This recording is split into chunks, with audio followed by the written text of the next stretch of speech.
بسم اللہ الرحمن الرحیم رب اشرح لی صدری ویسر لی امری واحلل عقدۃ من لسانی یفقہوا قولی اللہم صلی علی محمد وآل محمد وعجل فرجہم۔ مومنین کرام، انشاءاللہ آپ سب خیر و عافیت سے ہوں گے۔ آپ کی خدمت میں انشاءاللہ ایک اور سلسلہ دروس ہم شروع کر رہے ہیں۔ اللہ تعالیٰ کے لطف و کرم سے اس حصے کو بھی انشاءاللہ ہم اس موضوع کو بھی آپ کی خدمت میں ساتھ ساتھ عرض کرتے رہیں گے، اور وہ قرآن کریم کی موضوعاتی تفسیر ہے۔ اس حوالے سے ہمارے کچھ لیکچرز کا آغاز لاہور میں ہوا، اور وہاں پہ جو ہے وہ ہم نے موضوعاتی دروس تفسیر قرآن شروع کیے۔ تو میں نے یہ ارادہ کیا کہ انشاءاللہ انہی دروس کو یا ان کے علاوہ اس کے ساتھ ساتھ کچھ ابحاث جو ہے ہم الگ اس کی ریکارڈنگ بھی ہوتی رہے گی، تاکہ وہ احباب جو مرکز الارشاد الاسلامی میں سنتے رہتے ہیں دروس کو، وہ بھی ان سے استفادہ کریں، کیونکہ بعض اوقات بعض علاقوں میں بعض جگہوں پہ ریکارڈنگز میں مشکل ہوتی ہے، کوئی نہ کوئی مشکل بن جاتی ہے، بعض کو سپیکر میں کوئی مسئلہ آ جاتا ہے یا کوئی نہ کوئی اس قسم کی مشکل آتی ہے، جس وجہ سے بہت سی بنیادی ابحاث جو ہیں وہ ریکارڈ نہیں ہو پاتی یا مناسب ریکارڈنگ ان کی نہیں ہوتی۔ انہی موضوعات میں سے انشاءاللہ جو آپ کی خدمت میں قرآنی موضوعات جو آغاز کر رہے ہیں، سب سے پہلے ہم نے جو بحث شروع کرنی ہے وہ ایمان کا چیپٹر ہے۔ ایمان کے موضوع کو ہم آپ کی خدمت میں ڈسکس کریں گے۔ اس میں آج ہم نے جو بحث کرنی ہے وہ چند موضوعات کی ہے، خود ایمان کے متعلق، کیونکہ ایمان قرآن کریم کا بنیادی ترین موضوع ہے، اور سب سے زیادہ ایمانیات کو جو ہے وہ اس کی طرف توجہ دی گئی ہے قرآن کریم کے اندر۔ تو اس میں پھر اس موضوع کی کئی شاخیں ہیں، ایک وسیع موضوع ہے۔ تو آج جو ہے ایمان کے متعلق سب سے پہلے خود ایمان کی لغوی و اصطلاحی تعریف آپ کی خدمت میں عرض کی جائے گی اس لیکچر میں۔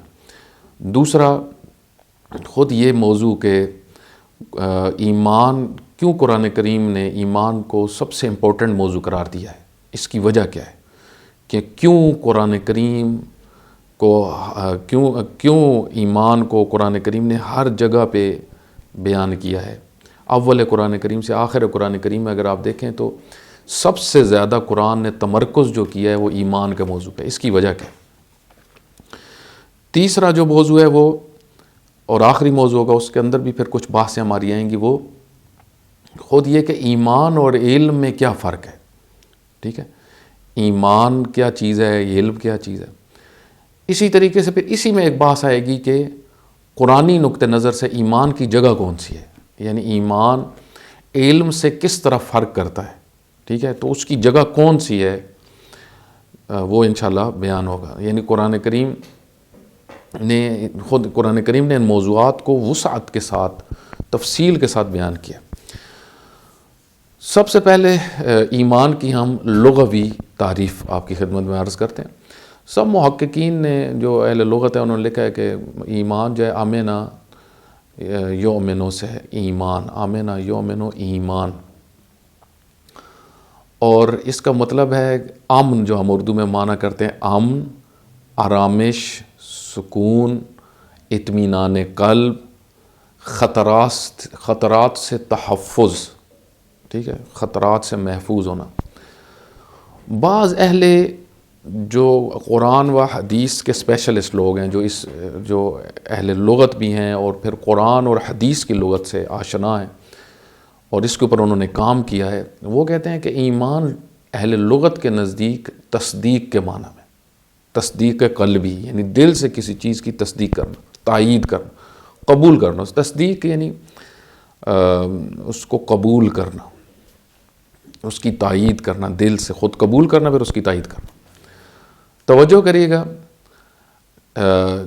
خود ہم قرآن کریم میں جب ہم اس موضوع ایمان کو ہم مختلف آیات میں دیکھتے ہیں تو اس سے ہمیں پتہ چلتا ہے کہ اصل میں ایمان جو ہے وہ انسان کی زندگی میں امن لے کے آتا ہے، دنیاوی زندگی میں بھی اور اخروی زندگی میں بھی اس کے لیے باعث امن ہے۔ مثلا قرآن کریم نے خود ہی ایمان کی اصل کو بیان کیا ہے۔ خود قرآن کریم نے سورہ انعام کی آیہ نمبر 82 میں ذرا ہم توجہ کریں، الذین آمنوا ولم یلبسوا ایمانہم بظلم، وہ لوگ جو صاحبان ایمان ہیں، جو ایمان لے کے آئے ہیں اور جنہوں نے اپنے ایمان کو جو ہے اس میں مکس نہیں کیا ظلم کو، لم یلبسوا یعنی اس کو ملبس نہیں کیا، اس کے اندر شائبہ ظلم نہیں ہے، ٹھیک ہے. اولئک لہم الامن، اولئک لہم الامن، ان لوگوں کے لیے امن ہے، یعنی وہ جو ایمان لائے اور ایمان لانے کے بعد ان کی زندگیوں میں ظلم نہیں ہے. اب ظلم مختلف چیزیں ہو سکتی ہیں. ایک تو ظلم کی تعبیر ہم جو سنتے رہتے ہیں عموماً کسی کا حق کھانا یا کسی کو مارنا پیٹنا. ظلم وسیع معنی ہے، خود گناہ ظلم ہے، خود شرک ظلم ہے، ٹھیک ہے. جس طرح قرآن کریم کی آیت یہ ہے کہ ان الشرک لظلم عظیم، شرک جو ہے وہ ظلم عظیم ہے. خب جو ایمان لایا اور اس نے پھر اپنے ایمان میں جو ہے وہ اس کو خالص رکھا اور اس میں ملاوٹ نہیں آنے دی ظلم کی، اولئک لہم الامن، ان لوگوں کے لیے امن ہے. بس ایمان امن سے ہے، ایمان والوں کے لیے امن ہے، دنیا میں بھی امن ہے. کس چیز سے امن ہے؟ وہ ہر خطرے سے امن ہے. روحانی دیکھیں نفسیاتی بیماریاں کتنی ہیں، ٹھیک ہے، ڈپریشن اور اس طرح کی بیماریاں. نفس سے انسان جو مطمئن ہوتا ہے، یہ خود مطمئن ہونا یہ نفس کی صحیح کنڈیشن ہے. اگر نفس مطمئن نہیں ہے تو یہ بیمار ہے، ٹھیک ہے. اس وجہ سے ایمان ایک جو چیز انسان کے اندر لے کے آتا ہے وہ اطمینان ہے، یعنی آثار ایمان میں سے. اور اطمینان نہ ہو، مضطرب، پریشان حال، یہ نفس بیمار نفس ہے. اسی طریقے سے آپ دیکھیں کہ ایمان انسان کے اندر خود ایمان کے ثمرات میں سے اخلاق ہے، ٹھیک ہے. تو بس یعنی جتنی چیزیں انسان کی روح کے لیے خطرہ ہیں، زندگی کے لیے خطرہ ہیں، ایمان ان کو آ کے ختم کرتا ہے. اس وجہ سے ایمان امن سے ہے، یعنی ان خطرات سے انسان کو محفوظ کرتا ہے، بیرونی اندرونی دونوں. دنیا میں ہر قسم کے خطرات ایمان سے، اس میں ایمان کے ذریعے سے ان کا تحفظ انسان کر سکتا ہے، ان خطروں سے بچ سکتا ہے. اور دوسرا اخروی خطرات جو انسان کو لاحق ہیں کہ اگر انسان جو ہے وہ ایمان لے آئے تو ان اخروی خطرات سے بھی محفوظ ہو جاتا ہے. بس اولئک لہم الامن، ان لوگوں کے لیے امن ہے، وہم مہتدون، اور یہی ہدایت یافتہ ہیں. یعنی حقیقت میں وہ جو صاحبان ایمان ہیں اور پھر انہوں نے ظلم اپنے نفس کے اوپر نہیں کیا. تو بس یہاں سے جو اصل مطلب تھا وہ یہ کہ ایمان امن سے ہے. قرآن نے بھی اس پوائنٹ کو، اس نقطے کو بیان کیا ہے. اس کے بعد جو ہے وہ جو اصطلاحی تعریف ہے، توجہ کریں، اصطلاحی تعریف جو ہے وہ ڈیفینیشن جو کی جاتی ہے اصطلاحی کسی بھی مثلا علم کی، جب ہم تعریف کرتے ہیں، مثلا ایک دفعہ یہ کہ علم کا لغوی معنی جاننا ہوتا ہے، ٹھیک ہے. خود علم کی ڈیفینیشن کیا ہے، اس میں پھر بحث ہے ڈیفینیشن کیا ہے. اسی طریقے سے مثلا مادہ لفظ ہے، اس کا ایک لغوی معنی ہے کہ اس کی ڈیفینیشن ہے. اس وجہ سے ڈیفینیشن مثلا میٹر فلسفہ میں اس کی الگ تعریف ہے، فزکس میں اس کی الگ تعریف ہے، ان میں فرق ہے. اصطلاحی تعریف در حقیقت اس علم کے اسپیشلسٹ لوگ کرتے ہیں. اصطلاحی تعریف کسی بھی علم کی اس علم کے متخصصین کرتے ہیں. اب ایمان کی تعریف کی طرف ہم اگر توجہ کریں تو ہم نے یہ دیکھنا ہے کہ کون قرآن کا اسپیشلسٹ ہے، جو قرآن کے علم کو جانتا ہے، پورے قرآن کو جانتا ہے کہ قرآن نے ایمان کو کس طرح بیان کیا. تو اس حوالے سے آپ اگر ہزاروں تعریفیں دیکھ لیں تو سب سے خوبصورت جو تعریف آپ کو ملے گی وہ امیر المومنین حضرت علی ابن ابی طالب علیہ السلام، جو امام ہیں، جو وارث علم پیغمبر ہیں، جو قرآن کے حقیقی مفسر ہیں. امیر المومنین علی ابن ابی طالب علیہ السلام نے نہج البلاغہ کی حکمت نمبر 227، نہج البلاغہ کی حکمت نمبر 227، یعنی نہج البلاغہ کا جو آخری حصہ ہے کلمات قصار کا، اس میں امیر المومنین سے جب ایک جگہ پہ 227 نمبر حکمت میں سوال کیا، سئل عن الایمان، ایمان کے متعلق پوچھا گیا. یہ بہت مہم ہے. ڈیفینیشنز امیر المومنین سے جو نہج البلاغہ کے اندر موجود ہیں، جو پوچھی گئی ہیں، مثلا سئل عن الاسلام، ٹھیک ہے، سئل عن الخیر، امیر المومنین سے خیر کے بارے میں پوچھا گیا. امیر المومنین سے اسلام کے بارے میں پوچھا گیا. وہ جو تعریفیں امیر المومنین نے کی ہیں نا، یہ بہت جامع اور در حقیقت دین کے پورے سٹرکچر کو لیے ہوئے ہیں، پورے اس نظام کو لیے ہوئے ہیں. امیر المومنین نے دیکھیں، توجہ کریے، امیر المومنین فرماتے ہیں الایمان، یہ اصطلاحی تعریف ہے، ڈیفینیشن ہے ایمان کی. امیر المومنین فرماتے ہیں الایمان معرفت بالقلب، ایمان معرفت ہے دل کے ساتھ، یعنی جاننا ہے، معرفت پہچاننا دل کے ساتھ. واقرار باللسان، اور زبان سے اقرار ہے. وعمل بالارکان، اور اعضاء و جوارح سے عمل کرنے کا نام. بس تین چیزوں سے مل کے ایمان وجود میں آتا ہے. ایک معرفت بالقلب، دو اقرار باللسان، تین وعمل بالارکان. توجہ کریے گا یہاں پہ اصولاً تو یہ ہونا چاہیے، ویسے جو ہمیں ذہن میں بات سامنے آتی ہے وہ یہ کہ اگر تعریف مثلا امیر المومنین اس طرح مثلا کرتے کہ اقرار باللسان سے شروع کرتے، زبان سے یعنی اقرار کرنا، اس سے ایمان شروع ہوتا ہے، اور پھر معرفت بالقلب کی بات کرتے. نا، سب سے پہلے امیر المومنین علی بن ابی طالب علیہ السلام نے معرفت بالقلب، ایمان کی ڈیفینیشن میں یعنی اقرار باللسان سے بھی پہلے کیا ہے؟ معرفت بالقلب. یہ مہم ہے، یعنی امیر المومنین معرفت بالقلب کو اقرار باللسان سے پہلے لے کے آ رہے ہیں. وجہ کیونکہ ایمان کا جو بنیادی ترین جو تعلق ہے نا، یعنی اصل ایمان جہاں سے اس کی بنیاد شروع ہوتی ہے وہ قلب ہے.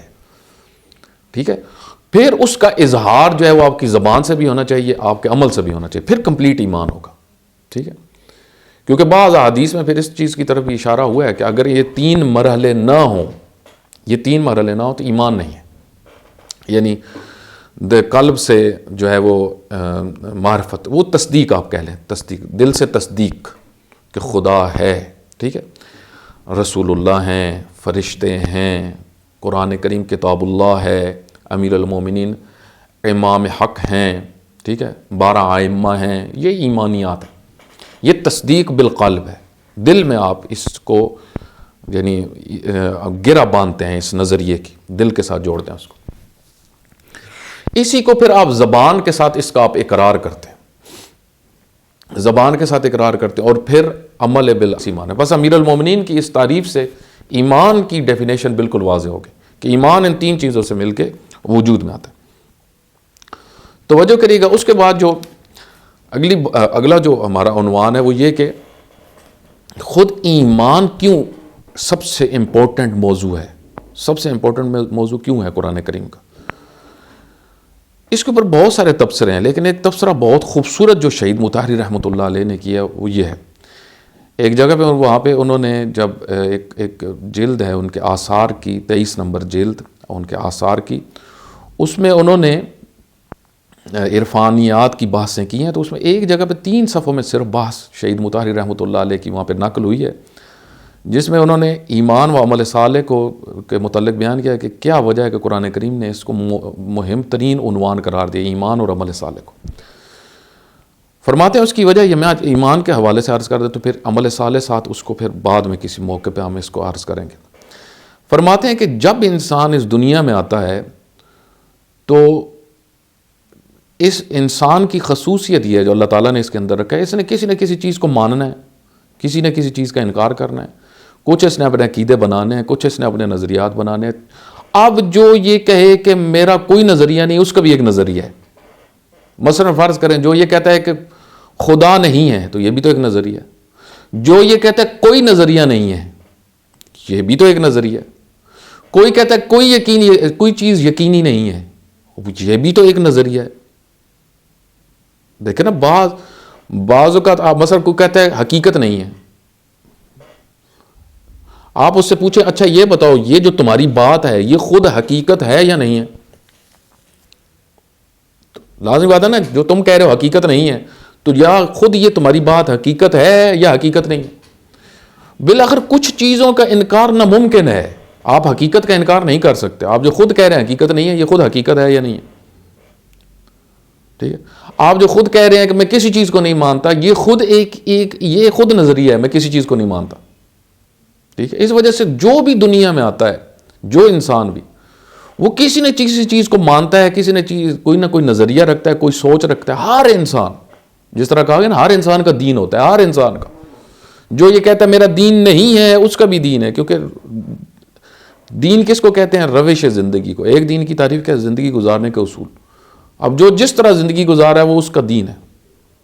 ٹھیک ہے.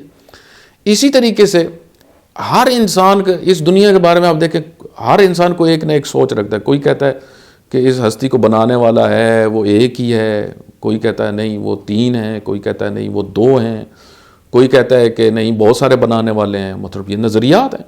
ٹھیک ہے. کوئی کہتا ہے سورج اس جہان کو بنانے والا، جس طرح بت پرست ہیں، جس طرح سورج پرست ہیں، جس طرح مجوسی ہیں. ٹھیک ہے. تو یہ کسی نہ کسی چیز کو بنیاد اپنے نظریے کی قرار دیتے ہیں نا. اب تو اس یہاں سے پتہ چلتا ہے. اب یہاں سے دیکھیں شہید مطہری کیا فرماتے ہیں اس وجہ سے اللہ تعالیٰ نے ایمان کو بنیادی ترین موضوع قرار دیا کہ اے انسان میں نے تجھے خلق کیا ہے. ٹھیک ہے.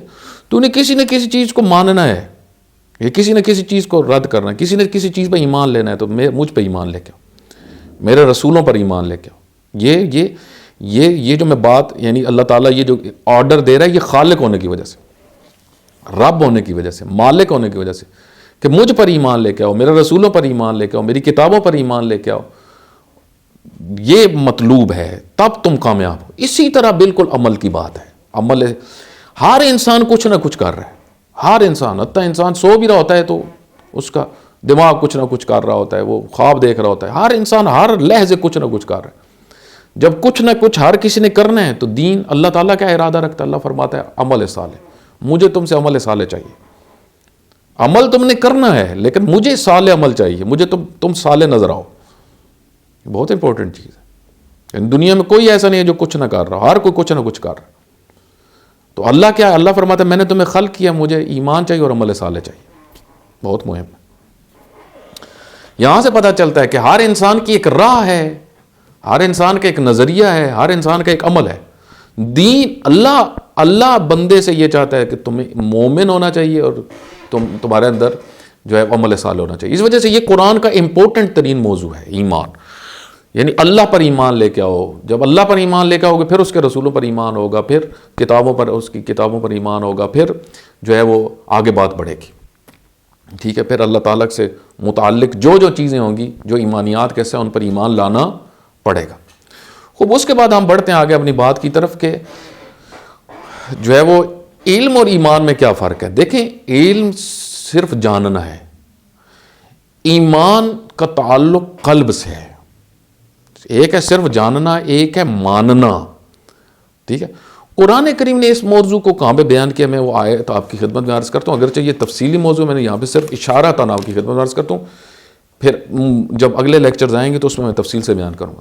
مثلا سورہ النمل کی آیہ نمبر 14، وَجَاحَدُوا بِهَا وَاسْتَيْقَنَتْهَا أَنفُسُهُمْ ظُلْمًا وَعُلُوًّا فَانظُرْ كَيْفَ كَانَ عَاقِبَةُ الْمُفْسِدِينَ. جس وقت حضرت موسیٰ علیہ السلام نے اپنے معجزے دکھائے تو فرعونی جو تھے ان کو یقین ہو گیا کہ حضرت موسیٰ علیہ السلام حق پہ ہیں. یعنی فرعون کو بھی یقین ہو گیا اور اس کے ساتھ جو تھے ان کو بھی یقین ہو گیا.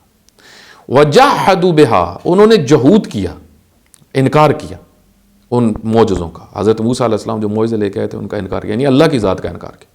کیونکہ معجزہ نبی جو دکھا رہا ہوتا ہے در حقیقت اس عنوان سے کہ میں اللہ کا بھیجا ہوں. نبوت کا بھی انکار کر رہے تھے، اللہ کی ربوبیت کا بھی انکار کر رہے تھے. وَاسْتَيْقَنَتْهَا، اگرچہ ان کو یہ یقین تھا، وَاسْتَيْقَنَتْهَا أَنفُسُهُمْ، ان کے نفوس میں ان کو یقین تھا کہ یہ موسیٰ حق پہ ہیں. یہ جو استیقنت ہے، استیقنا باب استفعال میں جا کے یقین کی تعبیر یقین سے بھی بڑھ کے ہے. استیقنا بہت زیادہ یقین تھا ان کو، بہت زیادہ ان کو یقین تھا کہ یہ شخص حق پہ ہے. یعنی وہ عمل دیکھ کے، وہ معجزہ دیکھ کے جس طرح ساحر ایمان لے کے آئے تھے، تو اب یہ لوگ فرعونی کیوں نہیں ایمان لے کے آئے، کیوں جہود کیا؟ اللہ تعالیٰ فرماتا ہے ظلماً وعلوا، یہ ظالم لوگ تھے اور علو رکھنے والے، اپنے آپ کو بڑا سمجھتے تھے، حکومت چاہتے تھے، علو چاہتے تھے، حکومت سے دستبردار نہیں ہونا چاہتے تھے، جس وجہ سے مومن نہیں بن سکے. علم تھا. دیکھیں یہاں سے پتہ چلتا ہے ایک ہوتا ہے علم، ایک ہوتا ہے ایمان. اسی طرح جس طرح دین فہمی اور دینداری کا فرق ہے نا، ایک ہوتا ہے دین سمجھنا، ایک ہوتا ہے دین پہ عمل کرنا، یہ دو چیزیں. اسی طرح ایک ہوتا ہے جاننا، ایک ہوتا ہے ماننا، ایمان لانا ایک چیز کے اوپر. فانظر کیف کان عاقبۃ المفسدین، آپ دیکھیں کہ مفسدین کی عاقبت کیا ہوتی ہے. ٹھیک ہے، جو علو اور ظلم کی وجہ سے حق اور حقیقت کو قبول نہیں کرتے. دیکھیں اس آیت میں اللہ تعالیٰ یہ بیان فرما رہا ہے کہ ان کو یقین تھا. یہ کون سا یقین ہے؟ یقین علمی، یعنی دلیل تھی ان کے پاس، وہ معجزہ آ گیا تھا. جس طرح ایک شخص کے سامنے آپ برہان لے کے آتے ہیں خدا کے وجود کے اوپر، لیکن وہ نہیں مانتا. ایک ہے دلیل، علمی طور پہ یقین ہو گیا کہ یہ بات ٹھیک کر رہا ہے، لیکن دل سے نہیں مان رہا. دل سے کیوں نہیں مان رہا؟ خواہشات نفس، حکومت، ریاست. ایک بڑی تعداد کو پتہ ہوتے ہیں حقائق، سب حقائق ان کو پتہ ہوتے ہیں، لیکن وہ ایمان نہیں لاتے. کوئی نہ کوئی رکاوٹ آئی ہوئی ہوتی ہے. آپ پوری تاریخ میں دیکھ لیں، حضرت علی علیہ السلام کے مقام کا کس کو نہیں پتہ تھا؟ سیدہ فاطمہ الزہرا سلام اللہ علیہ کے مقام کو کس کو نہیں پتہ؟ آج ہی آپ دیکھ لیں امام خمینی رحمۃ اللہ علیہ کی شخصیت کس کو نہیں پتہ کہ انہوں نے کتنی بڑی خدمت کی ہے. ایک فقیہ، اس کو ماننے کے لیے ایک بڑی تعداد تیار نہیں ہے. اہل علم، اہل سنت میں ایک بڑی تعداد ہے جو بغض رکھتے ہیں. اہل سنت میں بھی کچھ ہیں جو امام خمینی کے خلاف ہمیشہ بولتے رہیں گے، اور شیعہ میں بھی ہیں جو یعنی وہ نہیں انہوں نے مانا. ٹھیک ہے، علم ہے کہ اس شخص نے جو کام کیا وہ بہت بڑا کام کیا، اور ایک نیک انسان تھے، عارف انسان تھے، متدین انسان تھے، امت کو طاغوتوں سے نجات دلائی، لیکن ایمان نہیں لے کے آ رہے. توجہ کریے گا یہاں پہ پھر یہ علم اور ایمان اسی وجہ سے ایمان کو قرآن کریم میں خداوند متعال نے جو تفصیل سے بیان کیا، ایمان قلب سے تعلق رکھتا ہے. مثلا میں چند آیات آپ کی خدمت میں پڑھتا ہوں. مثلا ایک معروف آیت سورہ حجرات کی 14 نمبر آیت، قالت الاعراب آمنا ولکن قل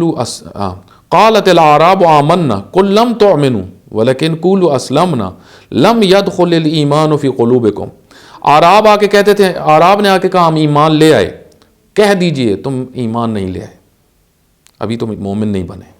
کیوں؟ کہو ولیکن قولوا اسلمنا، کہو ہم مسلمان ہو گئے ہیں، زبان سے ہم نے لا الہ الا اللہ محمد رسول اللہ پڑھ دیا. لم يدخل الایمان فی قلوبکم، ایمان تمہارے دلوں میں داخل نہیں ہو. یہ قلب کیا ہے؟ توجہ کریے گا، انشاءاللہ اس پہ میں الگ پھر بحث کروں گا. قلب یعنی وہ روح، نفس. ٹھیک ہے، بس اس نفس کی طاقتیں مختلف ہیں. ایک طاقتیں ہیں جو فکر کرنے والی ہیں، ایک قوہ ہے جو قلب سے تعلق رکھتی ہے. ٹھیک ہے، قلب سے جو وہاں پہ ایمان کا ادھر تعلق ہے، یعنی وہ قوہ جو قلب سے تعلق رکھتی ہے وہاں پہ ایمان کا تعلق ہے. ٹھیک ہے، یہ علم سے اگلا مرحلہ ہے. قطب فی قلوبہم الایمان وأیدہم بروح منہ، اور ہم نے ان کے دلوں پر ایمان کو لکھ دیا اور ان کی تائید کی روح کے ذریعے سے. یہ بھی سورہ مجادلہ آیت نمبر 22 مہم آیت ہے. اسی طرح خداوند متعال قرآن کریم میں فرماتا ہے من کفر باللہ من بعد ایمانہ الا من اکرہ وقلبہ مطمئن. جس طرح مثلا حضرت عمار یاسر کے متعلق ہے نا تقیہ، یہ آیت انہی کے متعلق ہے کہ مثلا ایک شخص زبان سے انہوں نے انکار کیا خطرے کی وجہ سے، لیکن ان کے دل میں ایمان تھا، قلبہ مطمئن، دل میں تھا کہ اللہ ایک ہے، لیکن ایک کنڈیشن آئی انہوں نے زبان سے انکار کیا. تو اللہ تعالیٰ فرماتا ہے کہ جس نے کفر کیا ایمان کے بعد مگر یہ کہ وہ مجبور تھا اور اس نے اس وجہ سے ایک جملہ بولا وقلبہ مطمئن، لیکن اس کا دل مطمئن ہے، تو یہ مشکل نہیں ہے. یعنی اصل وقلبہ مطمئن قلب سے تعلق ہے. زبان سے بعض کنڈیشن ممکن ہے کہ ایک چیز انسان اظہار اور کر رہا ہو کسی مجبور، اسی سے تقویہ کی بات یہاں پہ ہی آتی ہے. ٹھیک ہے، خوب اس کے بعد وَلَكِنَّ اللَّهَ حَبَّبَ إِلَيْكُمُ الْإِيمَانَ وَزَيَّنَهُ فِي قُلُوبِكُمْ. اللہ تعالیٰ نے تمہارے لیے محبوب قرار دیا ایمان کو. وَلَكِنَّ اللَّهَ حَبَّبَ إِلَيْكُمُ الْإِيمَانَ وَزَيَّنَهُ فِي قُلُوبِكُمْ، اور تمہارے دلوں میں اس ایمان کو سجایا ہے. بس ایمان کا تعلق کس سے ہو گیا؟ قلب سے. اس پہ بہت زیادہ آیات ہے کہ ایمان کا تعلق کس سے ہے؟ قلب سے ہے. یہ آخر میں جو آیت پڑھی ہے، یہ بھی سورہ حجرات کی 7 نمبر آیت ہے، وَلَكِنَّ اللَّهَ حَبَّبَ إِلَيْكُمُ الْإِيمَانَ وَزَيَّنَهُ فِي قُلُوبِكُمْ۔ بس ایمان کا تعلق کس سے ہے؟ دل سے۔ علم اور ایمان بھی واضح ہو گیا، اس طرح لغت میں ایمان اور پھر اصطلاح میں وہ بھی واضح ہو گیا۔ انشاءاللہ پھر آگے مزید بحث کو بڑھائیں گے، اور موضوعات بھی انشاءاللہ وہ آپ کی خدمت میں عرض کیے جائیں گے۔ وصلی اللہ علی محمد وآلہ